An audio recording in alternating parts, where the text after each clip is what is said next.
안녕하세요. 네, 안녕하세요. 2호 시청자 여러분, 지울팍입니다. 사실 지울팍이 2호 채널에? 라고 의아해하거나 좀 낯설어 하시는 분들도 많이 계실 수 있을 것 같아요. 어떻게 이 자리에 나오시게 됐는지 간단하게 소개해 주실 수 있을까요? 2호의 애청자기도 하고요.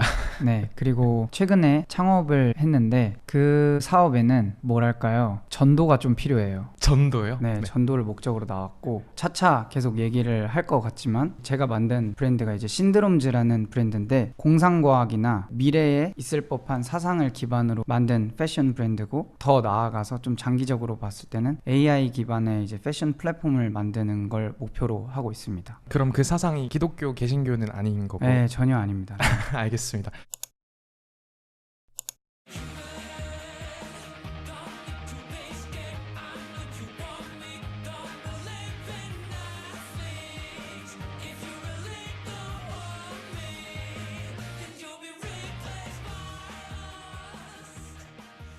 근데 사람들이 제일 신기하게 생각할 거는 가수로 가장 많이 알려져 계신 거잖아요. 네네. 근데 이 사람이 어쩌다가 AI라는 키워드를 자기의 것으로 이제 가져오게 됐을까? 또 원래 이런 기술 같은 키워드에 관심이 많으셨던 편이셨어요? 그쵸. 고등학교도 그런 그 설린 인터넷 고등학교라는 네. 학교를 나왔고요. 명문 특성화고잖아요. 특히나 저 때는 앱 개발이 붐하던 시대여가지고 그렇죠. 아이폰 막 네, 나오고. 대부분의 친구들이 이제 IT 기업 CEO를 꿈으로 한 애들이 많이 왔었어요. 어쨌든 그런 학창 시절이 있었기 때문에 IT라는 게 되게 친근하고 그러다 보니까 당연히 새로운 기술이 나올 때마다 관심을 가질 수밖에 없는 것 같아요. 그래서 사실 지울님에 대한 기사 같은 것들 좀 찾아보면은 20대 초반에 창업을 하고 싶어서 미국으로 갔다가 뭐 쫄딱 망했다. 약간 이런 내용들이 있더라고요. 그것도 그러면 진짜로 IT 창업을 하고 싶어서 미국에 가셨던 건가요? 네, 원래 고등학교 때부터 꿈이 원래 이제 음악을 취미로 하는 사업가 이게 꿈이었어가지고 그리고 워낙 그 학교 자체가 그런 애들로 모여 있었어요. 좀 창업을 도전하고 싶어하는 애들 이제 본격적으로 해봐야겠다 생각이 들었던 거는 고등학교를 졸업하고 나서였던 것 같아요. 그때 네. 이제 어떤 아이디어가 떠올랐는데 그걸 구현해줄 수 있는 친구들을 이제 찾아다니기 시작하면서 그때부터 뭔가 팀 꾸리기 이게 약간 취미처럼 된 것 같아요. 그때 생각하셨던 소위 아이템, 비즈니스 모델은 어떤 거였어요? 예술인들을 위한 포트폴리오 기능을 할 수 있는 어떤 플랫폼을 구상을 했었고 그 당시에는 이제 음악 쪽에서는 사운드 클라우드가 그쵸. 대세였고 근데 이제 사운드 클라우드의 문제점을 보완하고 이걸 좀 더 확장한 플랫폼을 만들고 싶었어요. 그때는. 그럼 지올님이 약간 대표처럼 친구분들을 끌어들이신 거죠? 그쵸. 친구들을 어떻게 꼬시셨나요? 거의 대부분이 이제 고졸 취업자들 위주로 이제 이루어져 있었어요. 근데 이제 고졸 취업생들이 대기업에 들어가서 버티지 못하고 나온 약간 사회 그 틀에 좀 부딪혀서 좀 그쵸, 쓰라린 분들한테 너의 것을 해보지 않을래. 네. 그런 식으로 이제 다 가가지고 한 명 한 명 만나서 다 꼬셨던 것 같아요. 부모님들이 제일 싫어하는 나쁜 네, 친구. 맞아요. 딱 그런 친구였죠. 그렇게 하고 그럼 미국으로 실리콘밸리를 가신 거예요? 네, 그 실리콘밸리라는 곳에서 어떤 일화를 들었었는데 그 어떤 아시는 분이 실리콘밸리에서 중고거래를 하다가 투자를 받았대요. 예를 들면 뭐 당근이세요? 이렇게 했다가 이런 걸 왜 파세요? 하니까 저희가 뭐 이런 회사를 운영하고 있는데 그런 얘기를 했다가 그거 괜찮은데 잠깐 얘기 좀 할 수 있을까요? 해서 투자를 받았다는 그 한 사례만 들은 게 아니라 되게 여러 사례들이 이제 들리면서 뭔가 낭만 있다 라는 생각을 했던 것 같고 그럼 우리도 실리콘밸리에 가서 길 가는 사람들 이렇게 얘기하다 보면 그 중에 한 명쯤 투자자가 있고 네, 근데 이제 보험은 드러났죠. 이제 미리 그 페이스북 통해서 컨택해 놓은 사람들도 있었고. 그럼 미국에 이렇게 아무 연고도 없이 갔을 때 생존에 대한 문제들이 있잖아요. 네. 숙박은 어떻게 할 거고 밥은 어떻게 해 먹을 거고 그런 현실적인 문제들 어려움 같은 건 없었나요? 솔직히 아무것도 몰랐어가지고 시간을 허비했던 게 되게 많았던 것 같아요. 오긴 왔는데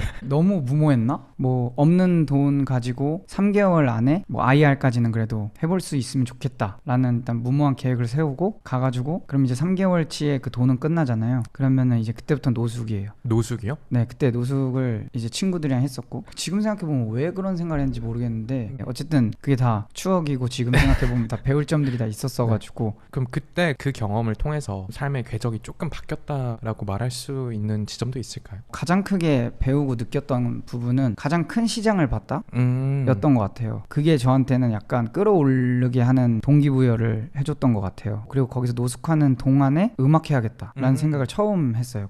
그때 어떤 계기로 그 생각이 구체화되셨던 거예요? 그 당시에 일단 힙합이라는 장르가 엄청 세계적으로 이제 떠올랐었을 시점이었어요. 해보고 싶다라고 생각을 막연히 하고 있었는데 생각보다 직접 해보니까 쉬웠다? 네. 제가 지금은 힙합이 아니라서 제가 이걸 함부로 얘기해도 되는지 모르겠는데 네. 그런 게 있어요. 힙합 비트의 특성이 룹 형식이에요. 그쵸. 그러니까 몇 마디 만들어서 이걸 룹 돌리고 악기를 다룰 줄 모르는 저한테는 되게 진입 장벽이 좀 낮았어요. 그렇게 힙합을 시작해 봤더니 재밌었고 자연스럽게 그 비트를 찍고 랩하는 게 다 혼자 프로듀싱하는 능력이 생겼던 것 같아요. 그때쯤에. 그러면 아티스트로서의 활동이 몇 년도쯤에 시작이 되신 거죠? 아티스트로는 좀 늦게 시작했어요. 뭐 한 번 해본 거 가지고 이제 좀 깝치다가 네. 이제 시간이 좀 흘러서 한 2017년 그때쯤부터 음악을 본격적으로 시작했던 것 같아요.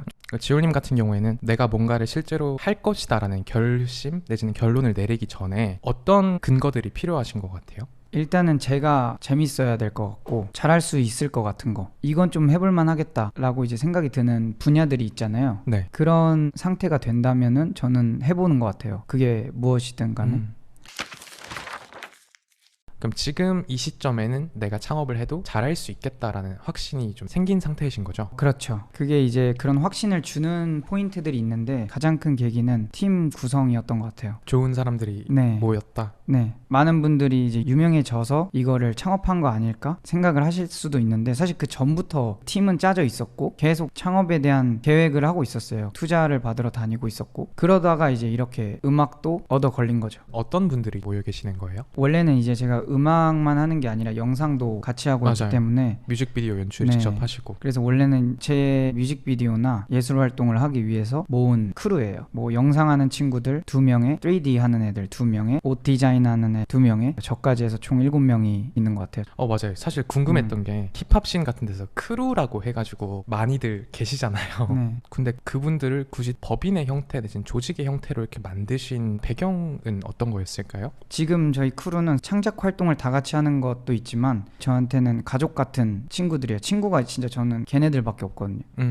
얘네들이랑 이제 떨어지고 싶지도 않고 그러니까 뭐 예를 들면은 지올팍이 망하면 다 이제 뿔뿔이 흩어질 거고 이게 딱 보이잖아요. 그 당시엔 이제 잘 될 수 있을지도 몰랐고 그런 막연한 상황 속에서 우리를 묶어놓고 그리고 우리가 재밌어하면서 앞으로 다 같이 갈 수 있는 게 뭐가 있을까 얘네들을 이렇게 다 모아놔 보니까 저희들이 할 수 있는 것들 지금 뮤직비디오를 만들고 뭐 영상을 제작하고 컨텐츠를 제작하고 이런 것들은 너무 쉬웠어요. 그리고 거기에서 발생되는 다른 외부 작업 요청들이 되게 많이 들어왔었어요. 그러니까 이제 저희한테는 사실 쉬운 길이 있었거든요. 영상 프로덕션으로 가면은 좀 쉽게 돈을 벌 수 있는 길이 있었어요. 근데 제가 그 영상 쪽 일을 하면서 장비 반납 이런 것도 그쵸. 하는데 이제 그 렌탈샵에 갔을 때 영상인들이 있잖아요. 그쵸, 쫙 깔려있죠. 네, 밤샘 노동 그런 네. 것들에 되게 지쳐 보이는 거예요. 사람들이. 네, 그리고 어떤 감독님을 만나는데 차는 막 벤츠야. 근데 사람은 죽어가. 보이잖아요. 우리가 프로덕션으로 가면은 저렇게 네, 되겠다. 선배들이 보여주고 있는데 지금 우리가 저 라이프를 따라가야 되나? 아니면 다른 걸 할 수 있나 우리가? 저희가 강점인 분야가 이제 스토리텔링과 비주얼라이징인데 그 두 개가 다 되는데 뭘 할 수 있을까 생각을 하다가 우리 거 하자. 브랜드 만들자라는 생각이 든 거죠. 근데 이제 그 브랜드를 만들면 작은 브랜드에서 끝나는 게 아니라 규모도 계속 커져야 되고 그럼 얘네를 지분으로 묶어놔야겠다 안 흩어지려면 그 생각과 동시에 들었던 브랜드를 만들려는 그 소재가 AI였던 거고 애들한테 이걸 제안을 했고 좋다고 했고 그렇게 해서 이 브랜드가 시작이 됐던 것 같아요. 그럼 그런 소위 말하는 예술성이 강한 사람들을 모아놨을 때 정말 그 사람들이 하나의 지향점을 보고 갈 수 있게 하려면 또 필요한 것들이 있을 거잖아요. 네. 강력한 리더의 카리스마일 수도 있고 아니면 좀 더 시스템적인 측면으로 보완을 할 수도 있고 지금 신드롬즈 같은 경우에는 어떤 수단을 통해서 구성원들을 이렇게 좀 묶어주고 계신 거예요? 일단은 완전 예술가 분들 있잖아요. 그러니까 제가 말하는 거는 막 영혼까지 예술가인 분들이 있어요. 그런 분들은 애초에 관계를 깊게 가지지 않아요. 그런 분들은 별로 이렇게 선호하는 스타일은 아니에요. 많은 사람들이 이제 제가 하는 예술을 세계를 보면은 되게 예술가거나 맞아요. 그러니까 상업성을 막 그렇게 띄고 있는 그런 음악은 아니잖아요. 제가 그쵸. 특히나 이 국내 시장에서는 그러다 보니까 그런 오해를 종종 받아요. 쟤는 이 마켓을 신경 안 쓰는구나. 외골수 같은 네, 그런 느낌이 있는데 그런 적도 있었어요. 있었지만 이제 많이 바뀌었죠. 거기 안에 다 전략이 있고 아, 어쨌든 다시 얘기로 돌아와서 다른 이제 크루원들을 만났을 때 다 처음 만났을 때 느낀 게 다 그런 느낌이었어요. 얘네도 뭔가 잘 팔리는 걸 뭔가 하고 싶구나 라는 게 느껴졌어요. 그래서 이제 그 친구들한테도 아까 말씀드린 것처럼 선배님들이 가는 길이 우리가 걸어야 될 길일까, 애들을 계속 자극한 거죠. 그러니까 긁으셨. 네, 긁었죠. 계속 우리는 더 큰 꿈을 가질 수 있지 않을까? 근데 애들이 이제 어떻게 하면 더 큰 걸 얻냐라고 했을 때 제가 생각한 방법이 이 사업체였고, 이걸 계속 그래서 주입을 시켰죠, 애들한테. AI가 미래야. 그쵸. 어차피 넌 대체될 거야. 어차피 대체될 거야. 몇 년 뒤면은. 그때 우린 어느 편에 있을 거냐. 그리고 이게 되게 공상과학 같은 얘기처럼 들리지만 사실 되게 현실성 있는 이야기거든요. 그렇죠. 저도 그렇게 생각해요. 한 네. 5년 뒤면 뭐 지금도 벌써 텍스트 투 비디오까지도 가능한 것들이 있는데 편집도 많이 대체가 될 거고. 그런 시대가 왔을 때 아티스트로서는 또 어떤 스탠스를 취할 것인가 고민도 항상 하고 있었고, 이게 점점 현실성 있게 다가오면서 애들한테 계속 이제 이거를 푸시했던 것 같아요. 그러다 보니까 애들이 다 동조하기 시작했고, 전 여기서 느낀 거는 이렇게 작은 그룹 내에서도 여기에 동조할 수 있다는 거는 이 파이를 키울 수 있다. 여기에 동조할 수 있는 사람을 더 늘릴 수 있겠다 해서 어떤 컬트적인 브랜드를 만드는 것에 좀 더 확신이 생겼던 것 같아요. 제가 홈페이지를 들어가 봤어요. 되게 수상한 문구를 써두셨던데, 우리는 완전한 인공지능의 도래를 기다리는 단체입니다. 그렇게 네. 써있고 지울팍 사진도 없고 그냥 로봇가 나와가지고 인사하고 있더라고요. 그러니까 보통 소위 말하는 어떤 연예인, 아티스트 같은 사람들이 사업을 하는 형태를 보면 자기 자신을 가장 전면에 드러내고 제품을 밀어주는 형태가 제일 어떻게 보면 당연한 것 같은데, 신드롬즈 같은 경우에는 특정한 개인을 이렇게 안 드러내는 선택을 하신 것처럼 보이거든요. 그거의 배경은 뭐였을까요? 제가 이 업계에 있으면서 패션 업계랑 밀접해 있어요. 그러다 보니까 이제 그런 창업자분들 되게 많이 만날 수 있었거든요. 그들은 이제 멋을 파는 거잖아요, 브랜드라고 하면은. 근데 기대는 부분이 되게 모호한 부분이라고 느꼈어요. 멋이라고 하는 거. 사람들마다 네, 좀 가치 기준이 다르고. 그렇죠. 이제 각 브랜드마다 그거를 이제 돌파하는 방식들이 다 다른 것 같거든요. 어떤 브랜드는 수많은 디자이너들을 데려와서 그냥 수없이 뽑아내는 거.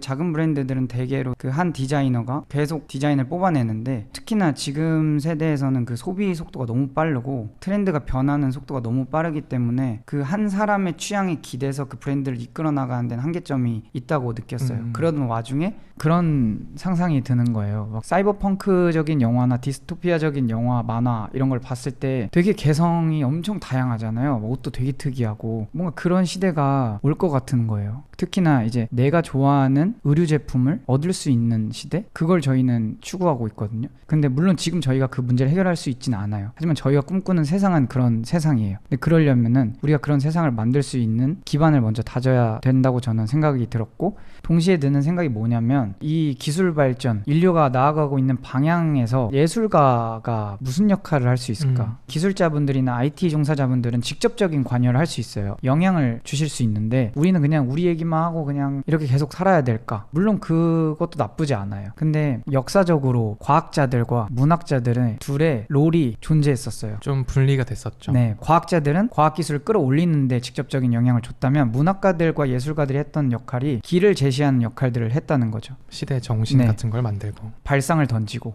과학기술자들은 가능하겠는데 그거? 이렇게 해서 도전해서 나온 것들이 많고, 그렇기 때문에 내가 할 수 있는 역할은 길을 제시하는 거다. 그리고 그게 제가 이상적으로 느꼈던 그 미래의 사상은 그 파이의 도래인 거고, 그 파이를 끊임없이 주변에 뿌리고 전도해야겠다라는 생각이 든 거죠. 지금 하시는 얘기들은 어떻게 보면 브랜드가 담고 있는 철학이나 사상적 배경에 대해서 얘기를 해주셨는데, 이 회사가 투자도 받으셨더라고요. 이런 어떻게 보면 추상적인 이야기들을 투자자들은 혹시 어떻게 생각해 주셨나요? 일단 저희가 사업적인 측면에서 말씀을 드렸던 거는 이런 세계관이 존재하고 이게 일단 코어로 있잖아요, 이 브랜드는. 근데 이거는 어떻게 보면은 브랜드를 롱런시키는 장치기도 하다고 생각이 들어요. 왜냐면 어떤 한 세계관이 존재하면은 거기서 뽑아낼 수 있는 소스들이 되게 많다는 거죠. 기술 개발은 계속될 거고 새로운 AI는 계속 나올 텐데, 그럼 우리는 계속 할 얘기가 너무 많다. 이 소스는 무한하다. 그거를 좀 어필을 많이 했던 것 같아요. 우리는 사상을 기반으로 하기 때문에 좀 더 지속 가능할 수 있고 좀 더 범용적이 될 수도 있다. 사실 저는 그 의도 자체는 일리가 있다고 생각을 하는데, 근데 솔직히 말해서 과연 소비자들도 네. 정말 이런 취지에 공감해서 사는 걸까? 지울팍 좋아하는데 지울팍이 옷 만들었다고 해서 사신 분들도 계실 거잖아요. 네. 그 간극을 어떻게 좀 좁혀나갈 수 있을까요? 저희는 그래서 그렇게 짧게 보진 않아요. 길게 보고 하는 음. 일이긴 해요. 지금 당장 이 사상을 납득시켜서 구매까지 바로 전환해야지. 말도 안 되는 일이고, 그래서 저희는 어떤 식으로 이거를 빌드업을 해갈까, 이것들을 지금 정리하는 단계에 있어요. 그러니까 순서를 지금 정하고 있는 거죠. 근데 저희는 이거를 준비가 다 됐을 때 런칭을 한다, 이런 느낌보다는 스타트업이니까 약간 실험 정신 같은 게 있어서 일단은 이걸 던져보자. 이거 데이터가 이렇게 나오네? 그럼 이제 바꿔보자. 실제로 최근에 나왔던 반팔 같은 경우에도 AI가 제시한 디자인을 이용해서 만든 옷이에요. 그리고 거기에는 많은 사람들이 사상을 드러낼 수 있게 대놓고 그냥 슬로건을 갖다 붙였어요. 네. 그런 식의 형태로 계속 실험을 하고 있는 거죠. 지금 당장에는 공상과학 의류 브랜드 정도로만 비춰질 수도 있어요. 하지만 저희가 여기에 어느 정도 진심인지를 계속 보여준다면, 이 진정성이 좀 통한다면 그 팬들이 점점 쌓일 거고, 거기서 더 나아가 저희는 이제 실질적으로 기술 개발에 뛰어들 수 있는 시대가 올 수 있다고 생각해요.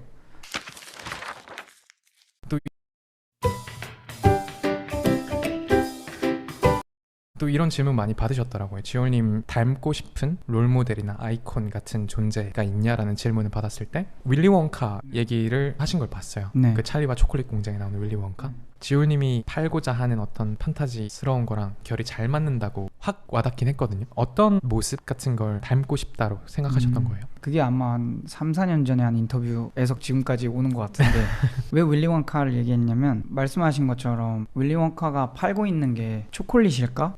아, 그때 그 초콜릿 진짜 맛있었는데, 막 15년 전에 나 그거 진짜 좋아했는데 라고 하면은 그 사람은 그때 있던 상황들, 같이 있었던 사람들, 주변 환경들, 그런 모든 게 다 떠오를 거라는 거죠. 그러면 그 사람이 과연 초콜릿을 파는 걸까? 그건 아니라는 거죠. 저 사람이 파는 거는 단순한 초콜릿이 아니라 동심, 판타지, 그리고 추억, 개개인이 거기에 가치를 부여할 수 있는 제품을 파는 거예요. 그게 그냥 초콜릿의 네. 형태라고 있을 뿐인 거고. 그렇죠. 초콜릿으로 나오긴 하지만 그 가치는 소비자들이 정해주는 것처럼 느껴졌어요. 그럼 모호한 가치를 파는 게 되게 멋있어 보였어요. 아, 저거다. 나도 뭔가를 팔 것 같은데 그 뭔가는 소비자들의 입장에서 그건 정의된다. 내가 파는 건 그렇게 정의될 거다. 그러니까 업종으로 따지면 네. 뭐 제과 제품이나 어떤 유제품 생산하는 것이라기보다는 엔터테인먼트 기업에 좀 더 가깝다는 느낌이 네. 들고, 그리고 마케팅 천재잖아요. 그 골든 티켓이 안에 들어있을 가능성을 파는 거기도 하고. 그렇죠. 그러니까 지금 하는 브랜드들이랑 다 비슷한 느낌도 없지 않아 있어요, 그게. 근데 어쨌든 초콜릿보다 더 큰 걸 파는 사람이라고 느꼈기 때문에 동경했던 게 있었고, 저희가 하는 브랜드도 사실 옷을 판매하는 것처럼 보이지만 그 안에 아까부터 말씀드렸던 사상을 판매하고 싶다는 게 같은 맥락에서 이루어지고 있거든요.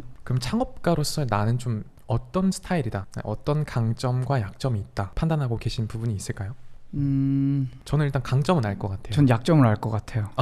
제가 먼저 좋은 거 얘기해요. 네네. 사람을 잘 홀리는 재주가 좀 있으신 것 같다. 그러니까 그게 본인의 매력이든 아니면 본인이 말하는 지향점이든 귀를 좀 기울이고 싶어하게 만든다. 네, 그런 분인 건 확실히 알 것 같아요. 스스로 생각하는 약점은? 너무 많아서 뭘 먼저 말씀드려야 될지 모르겠는데, 즉흥성. 근데 이게 저는 되게 아티스트로서 좋은 거라고 생각해오고 살아왔는데, 네. 사업 쪽에서는 단점이더라고요. 예를 들면은 아이템은 정해졌는데 그거를 홍보할 뭐 마케팅 방식 같은 것들을 정해놓잖아요. 이런 순서대로 가자. 근데 엎어요? 이거 아닌 것 같아. 갑자기 다음날 기분이 좀 그래요. 근데 이러면 안 된다는 거를 하면서 배웠죠. 네, 지금은 이제 좀 많이 내려놓은 것 같아요. 그러니까 막 어제 짠 아이디어가 오늘 구려도 일단은 움직여야 되고, 저만의 이제 일이 아니기 때문에 저의 이제 아이디어에 타인들을 좀 원래 한 뭐 10%씩 개입을 시켰다면 지금은 저가 10% 정도 개입하는 느낌? 다른 분들이 네. 90%를 채우고 있으니까. 그러는 것 같아요. 좀 더 그게 효율이 나더라고요, 일에 있어서는. 사실 이제 뮤지션이라는 직업이랑 창업가라는 직업도 공통점과 차이점에 대해서도 좀 여쭤보고 싶었거든요. 뮤지션을 했기 때문에 사업을 이런 건 잘할 수 있다던가. 일단 공통점이라고 하면은 둘 다 되게 모호한 가치를 팔고 있는 것 같아요. 그리고 그거를, 그 가치를 설득시켜야 되는 포지션인 거죠, 둘 다. 예술가라고 그렇게 크게 다르지 않은 게, 특히나 이 대중예술 산업에 종사하고 계신 분들 대부분이 음악을 만들 때 셀링 포인트를 당연히 생각을 안 할 수가 없어요. 그 음악 안에서도. 근데 이제 나는 뭐 내 기분대로 음악을 만들어 뭐 이러는 분들 있잖아요. 네. 잘 안 팔려요, 당연히. 그리고 그렇게 얘기할 수 있는 사람들 중에 잘 팔리는 사람들은 이미 위치가 있는 않는 이미 그 전까지 셀링 포인트를 많이 만들어 놨기 때문에 이번에 좀 가볍게 자기가 하고 싶은 거. 그런 느낌인 거죠. 그러니까 나이키에서 뭐 진짜 잘 팔리는 거 쭉쭉쭉 내다가 그냥 하나 가벼운 거 하나 던지는 느낌. 결국엔 똑같은 구조로 이루어진 것 같아요. 음악이든 뭐 브랜드든 다 결국에는 설득시켜야 되고 고객들을 동참시켜서 구매로 전환을 시켜야 되는 거고 다 똑같은 것 같아요. 왜냐면 음악인들도 브랜드니까 다. 네.